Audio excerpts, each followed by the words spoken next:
మన దేశంలో చట్టం ఎట్లా నడుస్తుంది? చట్టం అందరికి సమానంగానే ఉందా?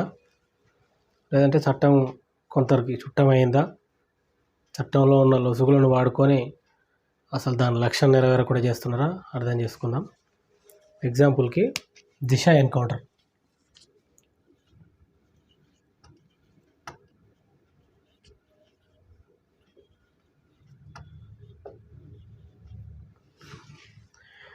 దిశ ఎన్కౌంటరు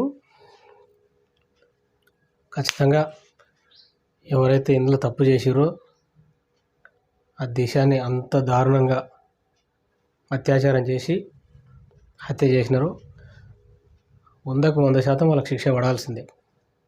శిక్ష అర్హులే వాళ్ళు. అందులో ఎటువంటి అనుమానం లేదు. వాళ్ళ మీద ఎటువంటి జాలి చూపించాల్సిన అవసరం కూడా లేదు. కానీ ఆ శిక్ష ఎవరు వేయాలి? మన దేశంలో ఎవరు ఇష్టం వచ్చినట్టు వాళ్ళు, ఎవరి ఇష్టానుగుణంగా వాళ్ళు చేయడానికి లేదు. దానికి ఒక చట్టం ఉంటుంది. ఆ చట్టాన్ని ఇంప్లిమెంట్ చేయాల్సిన వాళ్ళు, అమలు చేయాల్సిన వాళ్ళు వేరే ఉంటారు. నిజానికి పోలీసుల పని ఏంది? నిందితులు ఎవరైతే ఉన్నారో వాళ్ళని కోర్టుకు తీసుకుపోయి హాజరుపరచాలి. వాళ్ళ మీద ఏ సెక్షన్లు పెట్టి ఏం సంగతి కోర్టు శిక్ష ఇస్తుంది. ఉరి శిక్ష ఇస్తుందా? వాళ్ళని యావజ్జీవ కారాగార శిక్ష ఇస్తుందా? అసలు ఆ సాక్ష్యాలు ఎట్లున్నాయి? ఆయన లేకపోతే ఎవరైనా బడాబాబులు చేసి వీళ్ళ మీద దోషిర్రా? ఇవన్నీ తేలాలి. అవి ఏవి తేలకముందే హడావుడిగా న్యాయం జరగాలి నలుగురిని తీసుకుపోయి ఎన్కౌంటర్ చేసేసారు. ఆ నలుగురు పేద పిల్లలు కావడం వల్ల ఎన్కౌంటర్ చేసిరు అనేది ఆ రోజులలో వాదన. ఆ వాదనకు బలం ఎక్కడ చేకూరిందంటే టీఆర్ఎస్ మంత్రులు వచ్చి చూసిరా, మన రాష్ట్రంలో ఒక అమ్మాయికి ఏదైనా జరిగితే దాని పర్యావసనాలు ఎట్లుంటాయో మా ముఖ్యమంత్రి తలుచుకుంటే ఏం చేస్తాడంటే, ముఖ్యమంత్రి తలుచుకుంటే చేసేది కాదు అది. ఒక తప్పు జరిగినప్పుడు శిక్ష వేయాల్సింది జడ్జిలు, శిక్ష పడాల్సింది కోర్టుల, అది అమలు కావాల్సింది జైల్లో. మధ్యలో ఈయనెవరండి? ముఖ్యమంత్రి ఎవరు? ప్రధానమంత్రి ఎవరు? తప్పు చేస్తే ముఖ్యమంత్రి ప్రధానమంత్రి తీసుకుపోయి లోపలేసే చట్టాలు ఉన్నాయి మన దేశంలో.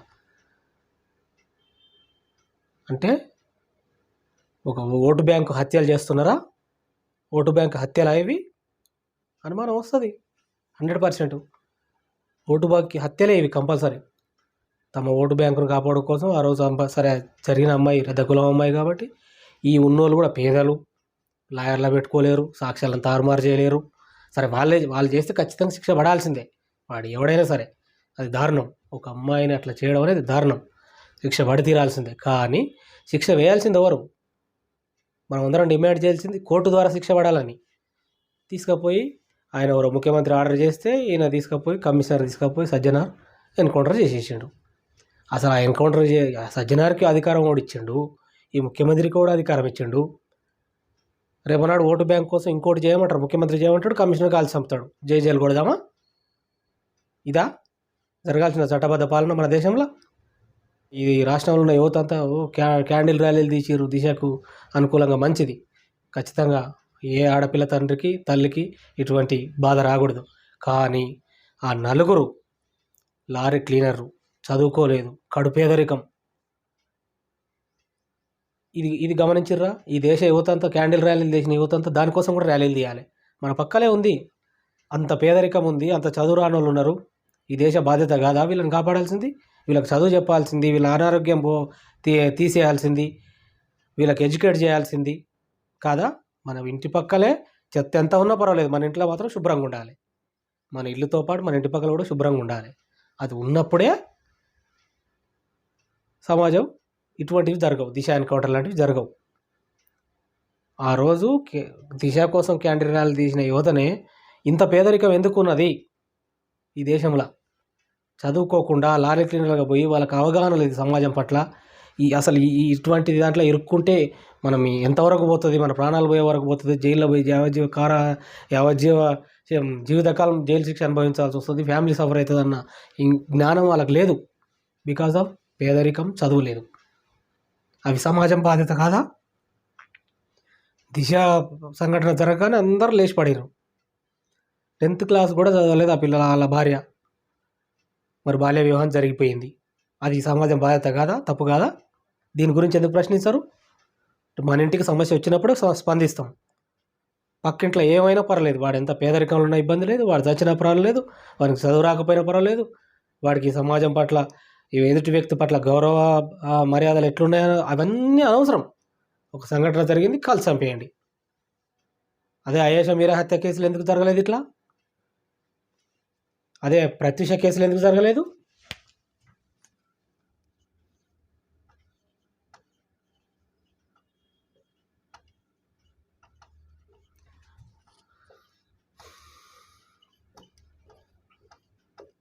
హీరోయిన్ ప్రత్యూష కేసులు ఎందుకు జరగలేదు? అక్కడ ఒక అమాయకుడిని బలి చేసిరు. అంటే చట్టం పేదవాని విషయంలో పర్ఫెక్ట్గా పనిచేస్తుంది, తన పని తను పర్ఫెక్ట్గా చేస్తుంది. కానీ డబ్బు ఉన్నవాడు, పలుకుబడి ఉన్నవాడు, అధికార బలం ఉన్నవాడు, వాళ్ళ విషయంలో చట్టం పనిచేయదు. దానికి రకరకాల కారణాలు వస్తాయి. ఈలోపు ఎన్నో రకాల సాక్ష్యాలు తారుమారవుతాయి. 28 సంవత్సరాలు దాదాపు నిన్న ఈరోజు పేపర్లో వచ్చింది, 28 సంవత్సరాలంట అక్కడున్న దళితులకు న్యాయం జరగడం. భలే తీర్పు ఇచ్చారండి. 28 సంవత్సరాలకు ఇచ్చారు తీర్పు. ఇది మన న్యాయ వ్యవస్థ, మన చట్టబద్ధ పాలన. అదే టేకు లక్ష్మి విషయంలో ఎందుకు జరగలేదు?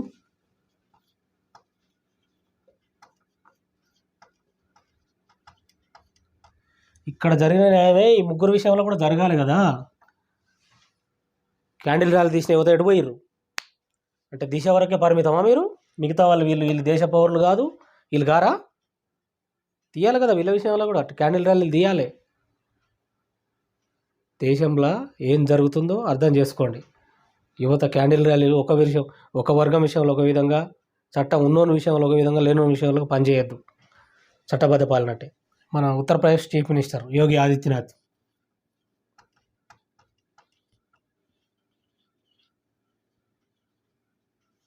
ఈయన చేస్తుంది ఏంది? ఉత్తరప్రదేశ్లో చట్టబద్ధ పాలన ఇదా? చట్టాన్ని ఒక ముఖ్యమంత్రి స్థానంలో ఉండి చట్టాన్ని ఈయన గౌరవిస్తున్నాడా? నిండు అసెంబ్లీలో చెప్తాడు, ఎంతమందినైనా మర్డర్ చేసేస్తాం మేమని. సరే, ఆ పొజిషన్ వాడు కూడా దరిద్రులే, వాళ్ళు రౌడీలు. అది వాడు రౌడీ కావచ్చు కాక ఎవడు శిక్ష వేయాలి? ఈ దేశంలో శిక్ష వేయాల్సింది ఎవరు? కోర్టులు, జడ్జిలు. చట్టం ఉంది, ఆ చట్టాన్ని ఫాలో అవుతూ వాళ్ళు తీర్పులు చెప్తారు. తీర్పు జరగాల్సింది అక్కడ కదా, అసెంబ్లీలో, పార్లమెంట్లో కాదు కదా. అసెంబ్లీలో, పార్లమెంట్లో తీర్పులు చేసేస్తారు వీళ్ళు. చట్టాలు చేయరంటే తీర్పులు ఇస్తారు ఆ జడ్జిలో. వీళ్ళేమన్నా తీర్పులు చేసేసి ఎన్కౌంటర్లు చేసేయమంటారు. మీ ప్రెస్ ముందర, మీడియా ముందర కూడా కాల్ చేపిస్తారు. మరి అట్లా అన్నప్పుడు వీళ్ళకి కూడా లైసెన్స్లు ఇవ్వండి.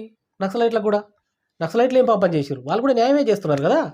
వాళ్ళు కూడా ప్రజా కోర్టు పెడుతున్నారు. వచ్చి ఊర్లలో ప్రజా కోర్టు పెట్టేది ఇంతకుముందు, వాళ్ళు కూడా అదే చేస్తున్నారు. ఇప్పుడు ముఖ్యమంత్రి, ప్రధానమంత్రులు ఏదైతే చేస్తున్నారో, ఆర్డర్లు ప్లాస్ చేస్తున్నారో, చంపేయండి, ఎన్కౌంటర్లు చేసేయండి, తప్పు చేసేయండి అనిపిస్తే, మీకు అనిపిస్తే చాలా, కోర్టు కూడా అనిపించాలి కదా. నక్సలైట్లకు కూడా ఇవ్వండి.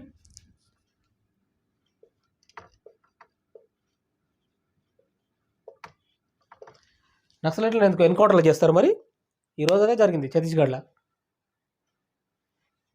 29 మందిని ఎన్కౌంటర్ చేసేసారు. లైసెన్సులు లేకుండా తుపాకులు పెట్టుకోవడం తప్పని కదా. తుపాకులు ఏంది? డబ్బున్న వాళ్ళకే తుపాకులు ఇస్తారా? లైసెన్స్ తుపాకులు అంటే పేదల ప్రాణాలకు హాని లేదా? ఇక్కడ కూడా చట్టం చూడండి. డబ్బున్న వాళ్ళకి తుపాకులు, లైసెన్స్డ్ తుపాకులు, పైసలు లేని వాళ్ళకి ఏం లేదు. పేదల ప్రాణాలకు ఏం హాని జరుగుతలేదు. టేకు లక్ష్మి ఏం చావలేదు రేపు చేయబడి. వీళ్ళంతా మహిళలు గారు. డబ్బు ఉంటే చట్టాలు పనిచేస్తాయి. ఇది అన్యాయం. చట్టం అందరి విషయంలో సమానంగా పనిచేయాలి. Rule is rule for all. అట్లా పనిచేసినప్పుడు న్యాయం జరుగుతుంది. ఇవేవి మనకు పట్టవు. ఒక డీజే పెడతారు, ఏదన్నా ఒకటి దిశ ఎన్కౌంటర్ జరిగిందంటారు, ఒకటి ఇంకేదైనా జరిగిందనేసరికి ఊగిపోతుంటాం. అట్లా ఊగిపోతే నిర్ణయాలు కరెక్ట్గా జరగవు. తప్పు ఒప్పులు ఏందనేది విచారించాల్సింది. ఫాస్ట్ ట్రాక్ కోర్టులు పెట్టండి, చట్టాలను సవరించండి. ఫస్ట్ చట్టం లేట్ అవుతుంది. 28 ఏళ్ళ తీర్పిచ్చేది. మనిషి జీవితకాలంలో సగం అయిపోయినాకనా అది సరిచేయండి. ఈ న్యాయ వ్యవస్థల ప్రక్షాళన చేయండి, న్యాయ వ్యవస్థను పటిష్టం చేయండి, చట్టాలు పటిష్టం చేయండి. వాటిని కరెక్ట్గా కోర్టుల ద్వారా తీర్పు చేపించే ప్రయత్నం చేయండి. కానీ ఓటు బ్యాంకు కోసం ఈ హత్య చేపిస్తే నాకు ఎక్కువ ఓట్లు వస్తాయి. మోడీ చేసింది అదే కదా. మోడీ ఏం చేసాడు?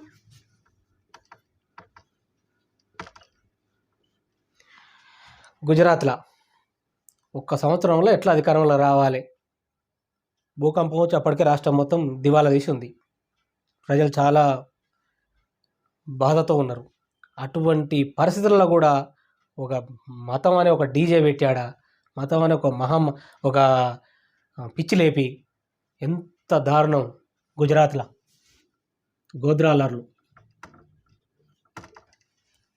గోధ్రాలో జరిగింది ముస్లింల పైన.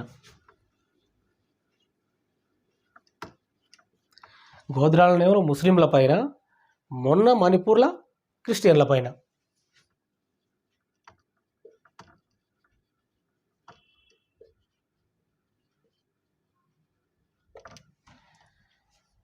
ముస్లింలు అయిపోరు, క్రిస్టియన్లు అయిపోరు, ఇంకా సౌత్ ఇండియా మిగిలింది ఈయన దృష్టిలో. సౌత్ ఇండియాను కూడా నాశనం చేద్దామని చూస్తున్నాడు. ఇదా చట్టం? చట్టాన్ని తన పని తాను చేయకుండా ఆపిండి ఈయన. ఆ ఎస్పీని ఇప్పుడు జీవితకాలంలో జైల్లో పెట్టించిండు. చట్టాలు అధికార బలం ఉన్న వాళ్ళకు, డబ్బు ఉన్న వాళ్ళకు అనుకూలంగా నడుస్తున్నాయి ఈ దేశంలో. ఈ దేశ చట్టాలను పటిష్టం చేసి కోర్టులు శిక్షలు వేయాలి తప్ప ముఖ్యమంత్రులు, ప్రధానమంత్రులు శిక్షలు వేస్తే వాళ్ళ ఓటు బ్యాంక్ ఎక్కడుంటే అక్కడనే, వాళ్ళ ఓట్ల కోసం వీళ్ళు ఏమైనా చేస్తారు. దయచేసి అర్థం చేసుకోవాలి ఈ దేశ యువత. Thank you friends.